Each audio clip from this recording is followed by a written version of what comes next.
Jeremias capítulo 38, você pode abrir comigo? Eu vou ler dos versos 1 ao 4.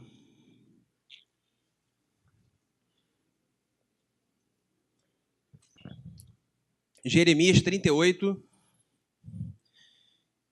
versos 1 ao 4. Todo mundo comigo? Vamos ler? O primeiro versículo vai trazer uns nomes assim bem diferentes, mas não vai complicar porque a gente quer falar não, tá bom? Então não se preocupe em gravar isso aí não. Diz assim, ó: e ocorreu que Cefatias, filho de Matã, Gedalias, filho de Pazur, Jucal, filho de Selemias, e Pazur, filho de Malquias, ouviram o que Jeremias estava dizendo a todo o povo. Então esses camaradas escutaram aquilo que Jeremias estava falando a todo o povo. Conteúdo da mensagem: assim diz o Senhor: aquele que permanecer nesta cidade morrerá pela espada, pela fome e pela peste, mas aquele que se render aos babilônios viverá, escapará com vida e sobreviverá. E assim diz o Senhor: esta cidade certamente será entregue ao exército do rei da Babilônia, que a conquistará. Verso 4: então os líderes disseram ao rei: este homem deve morrer. Só até aí. Deixa eu perguntar uma coisa para vocês. Todo mundo aqui já ficou de castigo alguma vez na vida, né? Aí que vai entrar Miqueias. Já ficou de castigo? Sim ou não? Muitas vezes ou poucas vezes? João gritou alto, é muitas vezes? Você consegue lembrar assim qual foi o pior castigo que seus pais impuseram a você? Consegue lembrar? Pensa aí. E aí? Poucas reações, hein? Vou pro lado de cá. Uma vez, cara, eu fiquei de castigo no Réveillon, cara. Eu fiz malcriação. Falei uma parada lá que não foi legal. Aí eu, o ano todo para fazer uma malcriação, fiz malcriação no Réveillon. Aí quer dizer, esperei o ano todo para aquele dia, para aquele... Isso. Falou aqui, ó. Aí, cara, perdi o Réveillon. Aí, 2 anos só depois que eu pude curtir o Réveillon. Fiquei chorei pra caramba. Eu era pré-adolescente, chorei pra caramba. Aí eu me lembro que eu ainda tentei argumentar, mas não teve ideia. Eu me lembro disso até hoje. Nunca mais eu fiz malcriação, não só naquele dia especificamente, como em muitas outras oportunidades, porque eu pensei, poxa, pode trazer sérios prejuízos para mim, certo? Ó, Miqueias, agora que chegou a vez de Miqueias. Uma vez a gente está no retiro, por isso que eu lembrei. Já até sabe, né? A gente foi para um retiro, a gente organizou um retiro num outro lugar, numa outra situação. Cara, todo mundo foi para o retiro. Era uma congregação pequena. Aí, cara, todo mundo foi, todo mundo se inscreveu, todo mundo ia participar, estava tudo certo. Aí Miqueias fez malcriação, cara. Ele falou uma parada lá para o pai dele, e o pai dele assim, é rígido, é um cara que não deixa passar a malcriação. Aí já colocou então o seguinte: então você não vai... Eu nem lembro o que você fez, o que você falou. Brigou com o irmão dele, mas seu irmão foi, cara. Então a culpa era de Miqueias, tá vendo aí? Miqueias oprimiu o irmão mais novo. Oprimiu. Aí, cara, ele não foi. Aí, muita gente interveio, tentou, conversou. Aí o pai dele estava tranquilão. Olha só, tá tudo certo. A gente já conversou em família. A gente estava tentando entrar numa decisão da família. Mas beleza, ele foi educado, né? Aí falou assim, mas ele não vai. Eu já perdoei, ele já se desculpou. Mas não vai, cara, não adianta. Então, gente, vamos dizer assim, que a gente considerava bastante, assim, né? Poxa, se essa pessoa for conversar lá, acho que vai conseguir. Cara, não teve jeito. Então, assim, a decisão estava tomada e Miqueias ficou de fora desse acampamento. Foi bom pra caramba, você perdeu, né? Infelizmente foi bom. Miqueias casou semana passada, né? Semana retrasada, 3 semanas. Aí, esse ano foi o ano dos casamentos, né? Eu fui padrinho de Miqueias. Eu fui um casamento também anteontem. Quem foi? Quem não foi, não, tem que se relacionar melhor. Esse ano teve muito casamento, cara, muito casamento. Então, assim, se você não conseguiu ir a nenhum, realmente está ruim. Você tem que repensar seu modo de agir, o seu modo de pensar, de se relacionar, né? Então, mas não tem problema, não. Importante, assim, a Bíblia diz que felizes são aqueles que são convidados para as bodas do Cordeiro. Amém? Então, esse aí você não pode estar de fora. Em nome de Jesus, a gente está lá, a gente já está lá. Beleza? Então, a pregação, vamos voltar para o texto aqui de Jeremias, conforme eu disse, foi num momento difícil, ele foi completamente impopular, ele foi designado por Deus para levar a mensagem para uma geração, para um povo que estava com uma compreensão distorcida da realidade. Ou seja, eles viviam de uma determinada maneira e eles acreditavam que aquela maneira, do modo pelo qual eles viviam, estava tudo certo. Então, na pregação de Jeremias, disse o seguinte, que vocês são religiosos, no entanto, isso não está dentro do coração de vocês. Então, era um pessoal que cumpria todos aqueles ritos, era um pessoal que cumpria as ordenanças, os mandamentos, nem todos, mas cumpria alguns. Então, tinha aquela vida religiosa. No entanto, no coração deles, a palavra do Senhor não estava lá.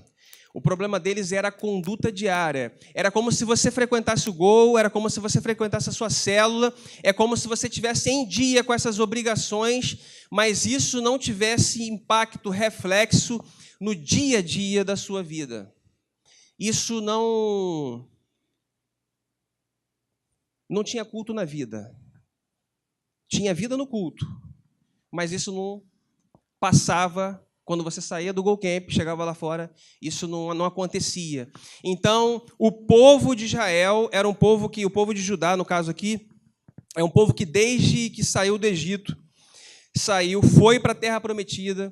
Então, Deus estabelece um pacto, a aliança com o povo. Se vocês me obedecerem, se vocês me seguirem, se vocês cumprirem as ordenanças, se vocês fizerem tudo aquilo que a gente está combinando aqui, vocês serão meu povo, vocês serão extremamente abençoados, vai dar tudo certo, vai dar tudo legal para a gente. No entanto, se vocês desobedecerem, então não tem jeito, a consequência vai ser o pecado de vocês, vai gerar morte, vai gerar destruição, vai fazer com que vocês sejam subjugados, outros povos venham aqui. E o que o povo de Israel, o que o povo de Judá, o que acontece no decorrer dos séculos, rei após rei, profeta após profeta? O povo sempre se desviando, sempre se afastando de Deus, sempre indo para longe da vontade de Deus. Você tem que lembrar que Deus tira o povo do Egito e não tira de qualquer maneira, tira de uma maneira espetacular. Nenhum roteirista, ninguém seria capaz de imaginar, de escrever uma maneira tão espetacular de libertar o povo de um determinado local. Se você ler ali o livro de Êxodo, né, os milagres, a forma como Deus endurece o coração do faraó, as pragas, o Mar Vermelho, aquilo ali é espetacular. Ninguém conseguiria imaginar algo assim extraordinário.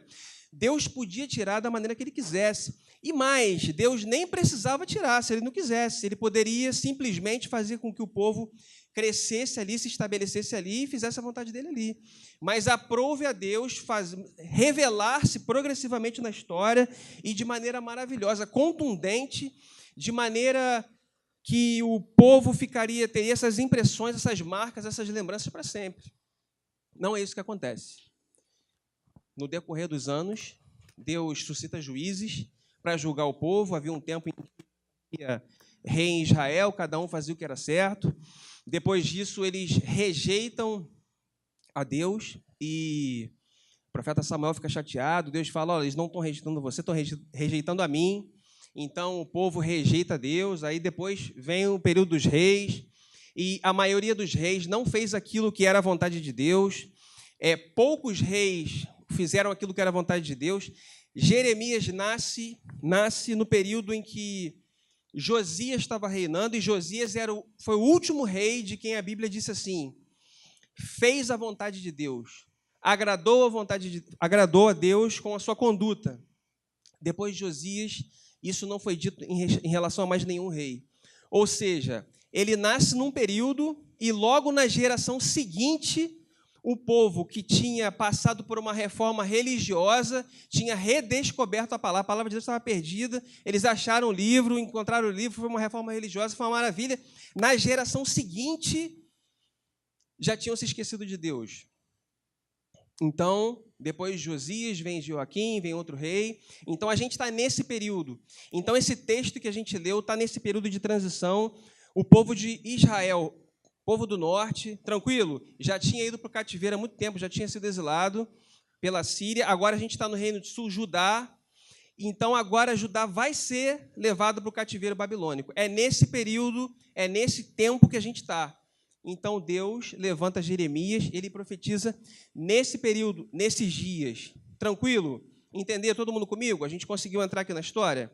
Então, essa pregação de Jeremias é nesse período, um período onde ninguém está afim de ouvir a palavra do profeta. Eles mataram Urias, que foi um outro profeta, que estava falando as mesmas palavras que Jeremias. Então, um período realmente difícil, um período delicado. E interessante que Clóvis de Manhã falou de Jonas, né? Jonas foi pregar para Nínive, e ele nem queria. Jonas fica chateado quando o povo lá se converte. Ele vai lá, prega a palavra e está vendo? Eu sabia, você é um Deus que ama, perdoar, eu não estava afim dessa parada.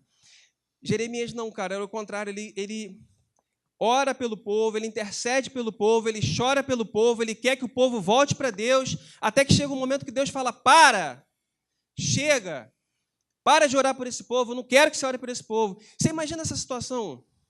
Imagina, tem lá a reunião do MOVE, as mulheres estão orando por nós, as mães estão orando por nós, aí, de repente, Deus manda uma palavra lá para alguém, lá para alguma mulher de oração, e a palavra é a seguinte, para de orar pelo Gol, para de orar por esse jovem, para de orar por essa liderança, eu não quero mais que você ore, não vou orar por eles.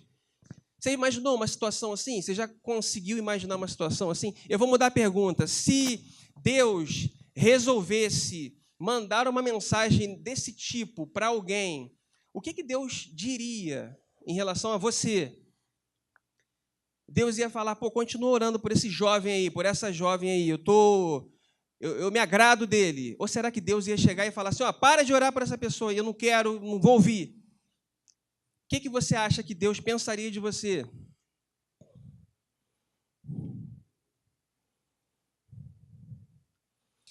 Estou com muita coisa aqui, mas eu não quero me estender.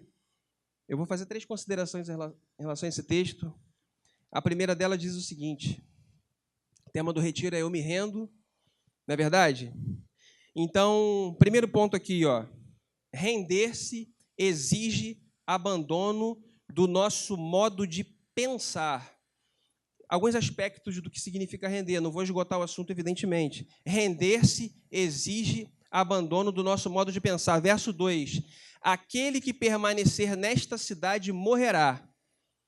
Essa é a mensagem de Jeremias. Aquele que permanecer nesta cidade morrerá. O que significa permanecer na cidade? Nesse contexto aqui, significa permanecer no mesmo modo de vida, significa permanecer nas mesmas condutas, fazendo as mesmas coisas que eles não percebiam que eram erradas diante de Deus. Eles agiam dessa forma por alguns motivos, dentre os quais tinham a mania de barganhar com Deus, da seguinte maneira: você vai ficar mal, Deus, se a gente for derrotado. Você é o Senhor dos Exércitos. Se a gente for derrotado, você vai ficar mal. Era uma maneira antiga que o povo tinha de barganhar. Eles desconsideravam o fato de que se Deus ficasse inerte à desobediência do povo, era Deus que ia ficar mal pelo fato de não agir com zelo conforme a sua santidade exige. Entendeu? Então era uma maneira equivocada. Permanecer nessa cidade sem que nada fosse feito em relação a eles significava algo que eles não se davam conta. Em segundo lugar, eles eram desobedientes. A desobediência é um tema recorrente, na verdade, é o livro de Jeremias é onde mais aparece o verbo que tem como raiz lá o significado de obedecer. Mais de 180 vezes. Em Isaías, mais de 100 vezes. Depois em Deuteronômio. Ou seja, o povo era desobediente. E tem um fato que faz com que eles se comportem dessa maneira. Eles pensavam assim: Deus fez uma aliança com Davi. O templo que foi construído por Salomão é o local da adoração. Então eles pensavam assim: a gente tem um templo, a gente tem uma aliança que foi estabelecida com Davi, está tudo certo. Deus é o Deus de amor, zeloso, prometeu, ele vai cumprir. Então, essa maneira de agir, essa conduta deles, aquilo que foi outorgado como meio de graça na vida deles, a presença de Deus se deturpou, se degenerou. Então, eles estavam com um proceder diferente daquilo que era esperado do povo de Deus. Além disso, eles ignoravam as responsabilidades deles. Eles entenderam a aliança de maneira errada. Eles achavam que Deus os protegeria de maneira incondicional, mas na própria oração de Salomão, na consagração do templo, está escrito lá. Era requerida obediência. Na verdade, Deus, a proposta aqui é se render. E a gente se rende. Aqui a gente não está falando em anuência. Render-se requer obediência. A gente tem que obedecer, ainda que a gente não entenda. Então, a rendição, a proposta de rendição aqui ninguém é convidado para discutir os termos da rendição, aqui ninguém é convidado para discutir como que a gente vai se comportar, agir na nossa vida espiritual. A gente não foi convidado para nada disso. Na verdade, qual é a ideia aqui? O nosso papel, a gente se rende quando a gente obedece. Então, em obediência, a gente cumpre a vontade de Deus. E esse é o caminho para o outro ponto que eu vou colocar. Então, veja bem, o povo de Judá, esse povo que tinha uma maneira de agir, que estava num determinado lugar, ele precisava sair desse lugar, ele precisava sair dessa maneira de viver, dessa maneira de se comportar, a fim de que, no exílio, eles tivessem restabelecido a sua relação com Deus. A fim de que, no cativeiro, eles fossem libertos daquilo que os escravizava. Então, era um povo que estava distante de Deus. Então, a maneira de interpretar aquilo que acontece em nossas vidas, as circunstâncias ao nosso redor, os fatos da nossa existência, a gente tem que interpretar tudo isso conforme uma visão de mundo, conforme a palavra de Deus, conforme a vontade de Deus. Pregar contra a ideologia dominante é sempre algo muito perigoso. Você vai concordar comigo? Vai pregar aí para o mundo pós-moderno, alguns vão falar em modernidade tardia, ou seja, uma forma de pensar completamente humanizada, humanista, hedonista.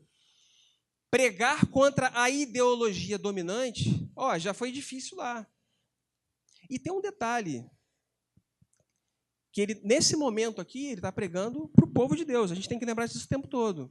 Ele foi designado profeta das nações, mas nesse momento aqui ele está falando com o povo de Deus. Então, o primeiro ponto é mudar o modo de pensar.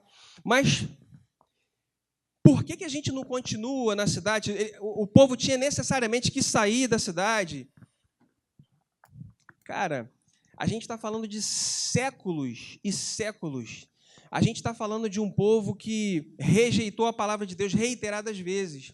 A gente está falando de mim e de você, quando muitas vezes, em momentos como esse, assume compromissos com Deus e que logo depois a gente descumpre. A gente está falando de gente que diz que pertence a Deus, que diz que é povo de Deus, que pertence a uma igreja, que faz parte de uma geração oceânica, mas que invariavelmente faz aquilo que desagrada a Deus. A gente está falando de uma situação em que você pensa que o fato de você ter recebido Jesus como Salvador, se é que você o recebeu, ele é a garantia incondicional de que você vai sair incólume a qualquer situação, qualquer adversidade na sua vida. Isso tem que se traduzir na sua vida. Isso tem que ser levado para o dia a dia da sua vida. Você, na verdade, tem que abandonar a sua religiosidade. O povo de Judá era um povo extremamente religioso, assim como a gente é muito religioso todos os dias. Quando a gente diz que a gente acredita, não em Deus Pai Todo-Poderoso, mas quando a gente diz que a gente acredita no diploma que a gente tem, quando a gente diz que a gente confia na nossa MBA, no nosso mestrado, quando a sua esperança ela está não no Deus Todo-Poderoso, mas ela está na entrevista de emprego que você vai fazer, Quando você deposita a sua esperança naquilo que você não tem garantia nenhuma. Quando você acredita que o dia que você casar, de fato você vai ter uma família feliz e você vai ter um tempo legal na sua vida. Quando a sua esperança está, de repente, na vontade de constituir a sua família e de ter seu filho. Você crê nessas coisas, você não vai assumir. De repente, você nem acha que pensa assim. Mas eu falo por mim, a maneira como eu penso na vida do meu filho, da minha esposa, da minha família, a maneira como muitas vezes eu me comportei, me vi, percebi, como eu planejei a minha existência, a maneira como muitas vezes eu me comportei diante dos fatos da vida, revela de fato quem é o meu Deus, revela de fato a maneira como eu entendo Deus e a maneira como eu gostaria que Deus fosse. Para você se render, você tem que mudar a sua maneira de pensar. Talvez esse seja o maior desafio. Você pensa assim, me render, deixar de cometer aquele pecado. Não. Se render começa na mente. O texto do retiro é: rogo-vos, pois, irmãos, né? Eu sou da versão antiga, pelas misericórdias de Deus, que apresentem e Fatinha também é da versão antiga, seus corpos como sacrifício vivo, santo, agradável. Esse é o culto racional, né? E o que ele vai dizer depois? Me ajuda aí. Transformem-se pela renovação da mente de vocês. Transformem-se pela renovação da mente de vocês. Então, a rendição começa pela transformação da mente de vocês. É dessa forma que vocês começam a agir, reagir, viver de uma maneira agradável a Deus. Todo mundo comigo até aí? Vamos para o ponto 2? Olha o que o verso 2 vai dizer, ó. Aquele que se render aos babilônios viverá. Aquele que se render aos babilônios viverá. Então, repare que o que está sendo apresentado aqui é uma possibilidade de o povo de Judá encontrar no juízo de Deus,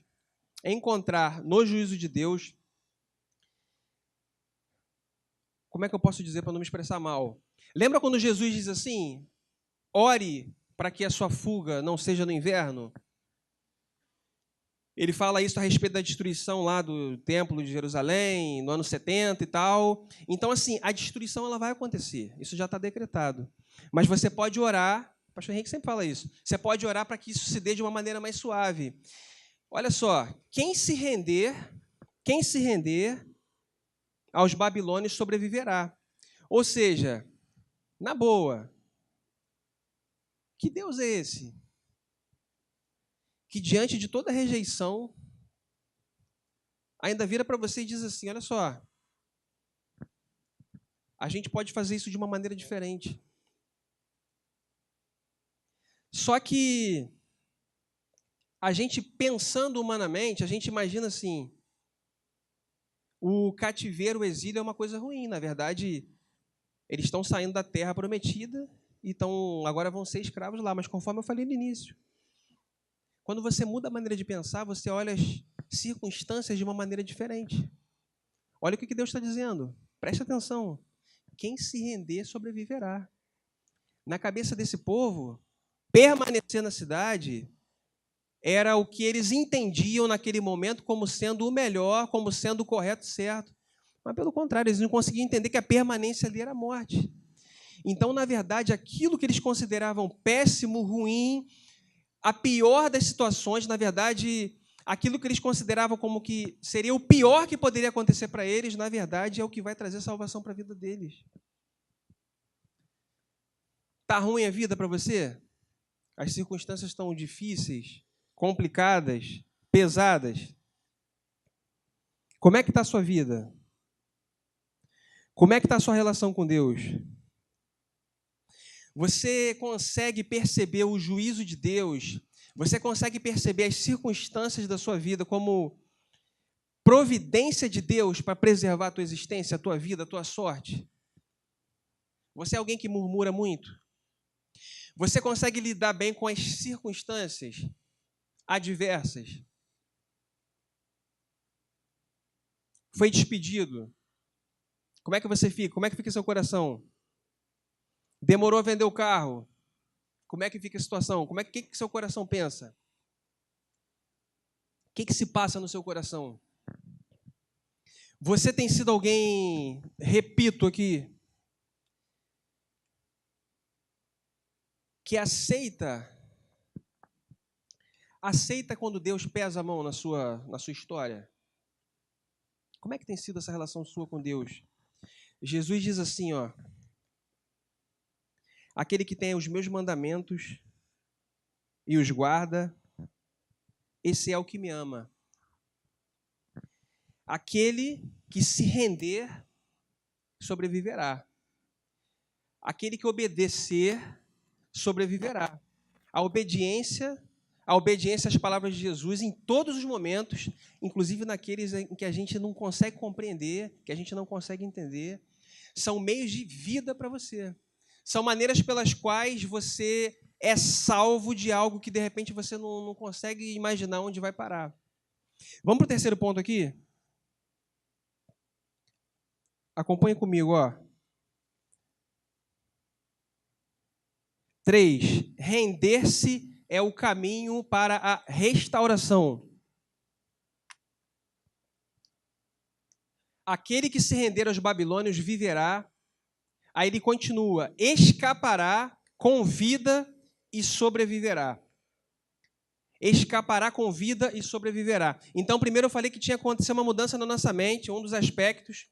Depois eu falei que há que se obedecer aos mandamentos de Jesus. Quem diz que ama Jesus, obedece. Se você não obedece aos mandamentos de Jesus, você não o ama. É assim que ele coloca. Agora, em terceiro lugar, eu quero dizer que essa render-se conduz a gente para a restauração. Restauração. A pregação de Jeremias foi uma pregação pesada, dura, contundente. Em determinado momento vai acontecer a seguinte situação. Eles viram para Jeremias e dizem assim, ó: tem alguma palavra pesada de Deus para a gente? Tem alguma mensagem de Deus pesada para a gente? Sabe o que Deus responde? Sabe o que Deus responde? Vocês são o peso.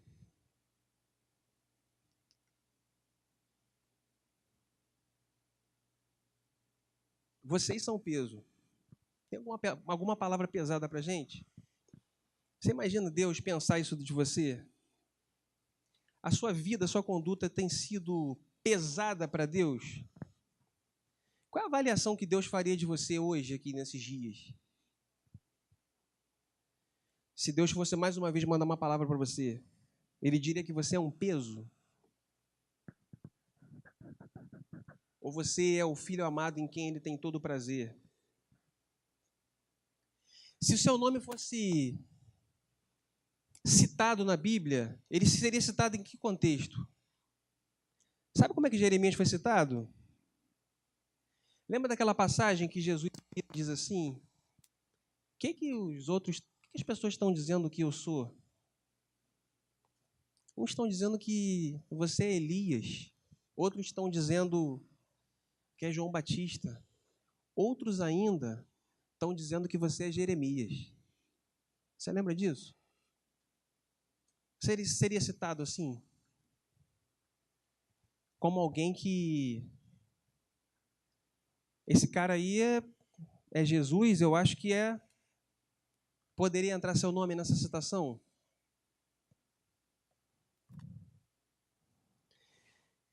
Conforme eu falei, a render-se nesse contexto significa o caminho para a restauração.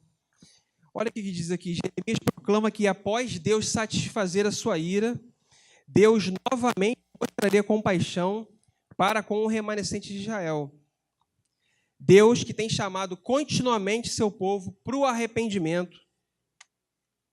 E hoje é noite de arrependimento. E hoje é noite de arrependimento, amém?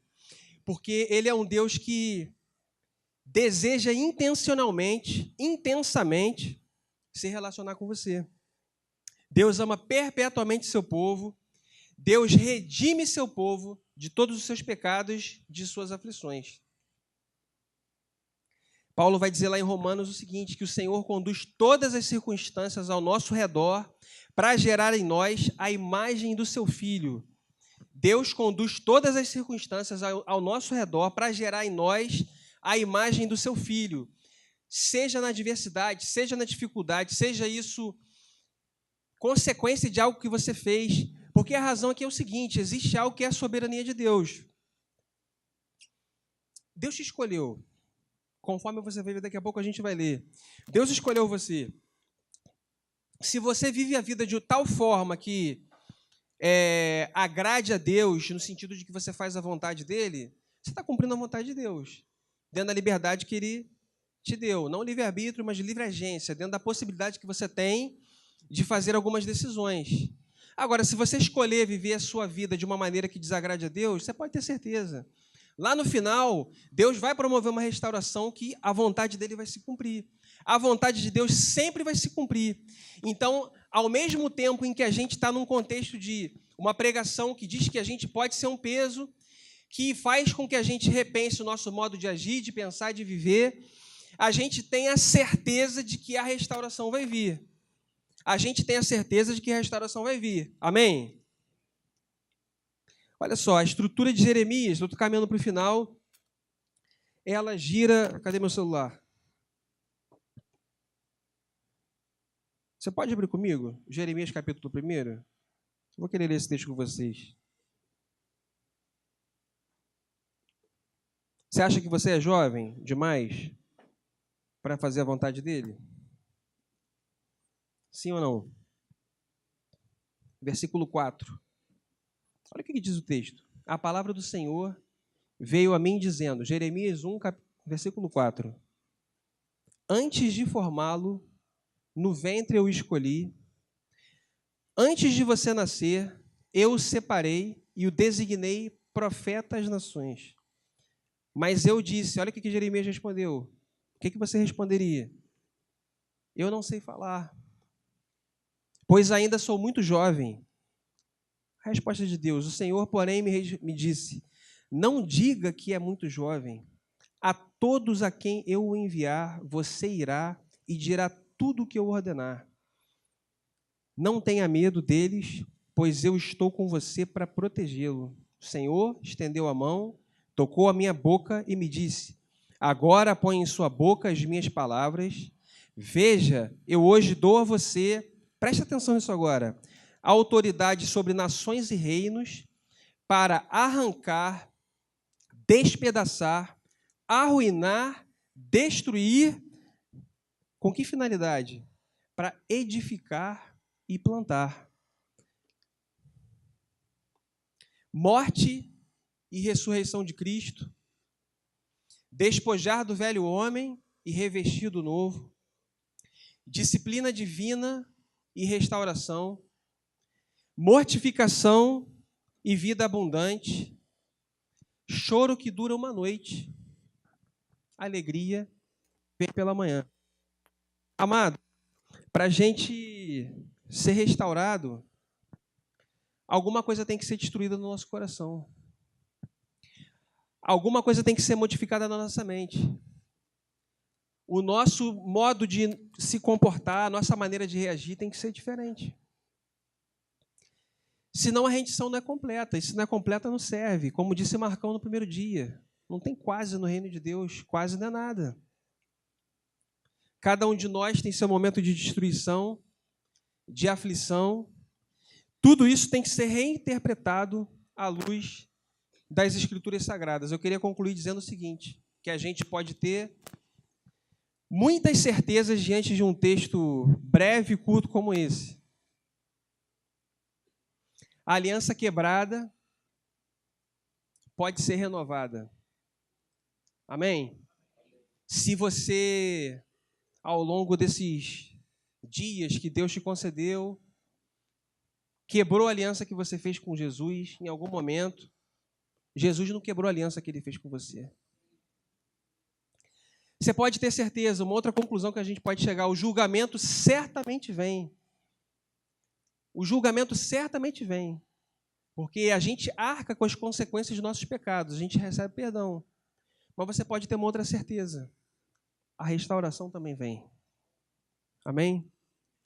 Quando você lê texto de Jeremias, capítulo 29, verso 11, tem uma promessa para a gente, que eu queria perguntar se é para a gente. Deus afirma assim: eu é que sei os planos que eu tenho para vocês. Vocês que estão no GoCamp, essa promessa, ela é uma promessa que alcança a gente, porque esse texto foi escrito há muito tempo atrás, 600 anos antes de Jesus. Como que eu posso saber se essa promessa, existe uma garantia de que essa promessa é para mim? Afinal de contas, a maneira como eu tenho vivido, a maneira como eu tenho me comportado, tudo que eu tenho feito até aqui, essa promessa pode ser para mim quando eu leio o Velho Testamento, essa promessa me alcança hoje. Eu posso me firmar nessa promessa?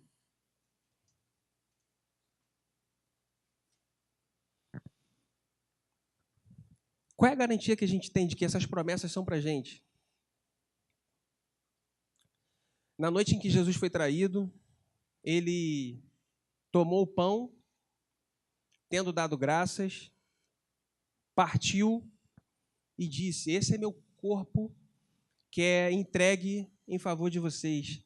Depois ele vai dizer o seguinte, ele pega o cálice e diz: esse é o cálice da nova aliança que eu faço no meu sangue. Esse é o cálice da nova aliança que eu faço no meu sangue. A nova aliança não é feita mais no fato de a gente atender às expectativas da lei, mas pelo contrário. Agora a nova aliança é feita no sangue de Jesus Cristo. Então essa é a certeza que a gente tem. E o que Paulo vai dizer lá em Coríntios? Que todas as promessas que a gente tem, todas as promessas de Deus para a gente em Jesus, a gente tem o sim. A gente tem o sim, aleluia. E ele vai dizer mais. Ele vai dizer: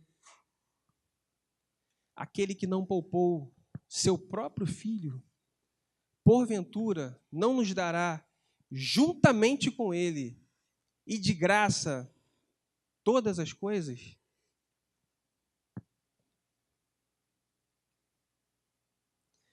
A gente está no meio do GoCamp, a gente está no meio de um tempo em que a gente está sendo exposto à palavra de Deus e a nossa oração é para que nesses dias você considere a possibilidade, na verdade é a única que você tem, de se render a Jesus Cristo, que você renove a sua aliança com Ele nesses dias.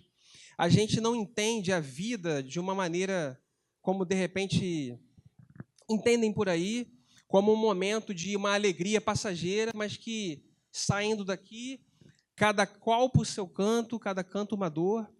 Muito pelo contrário, a gente acredita que há esperança em Jesus, a gente acredita na renovação da aliança, a gente acredita que em Jesus Cristo a gente foi comprado pelo sangue dele, e eu fico com a oração de Jeremias: sara-me, Senhor, e serei salvo. Sara-me, Senhor, e ficarei curado. Salva-me e serei salvo. Amém? Vamos orar? Jesus bendito, a gente está diante da Tua presença e o que a gente quer colocar para você é que Teu Espírito Santo, Senhor, Ele convença a gente, Senhor, da total necessidade que a gente tem de se render diante de Ti, Jesus. Transforma a gente, Senhor, renova a nossa mente, renova a nossa atitude, renova nosso comportamento, Jesus. Corrige a nossa conduta, Deus. Eu peço a Ti, Jesus, que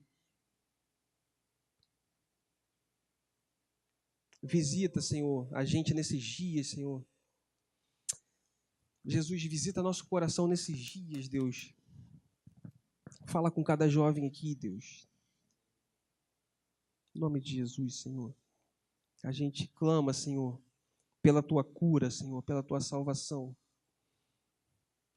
A gente crê, Senhor, que a aliança que é feita no seu sangue, Senhor, ela é uma aliança eterna, Jesus. Louvado seja teu santo nome, Senhor. Louvado seja teu santo nome, Jesus. Trata nossos corações, Senhor.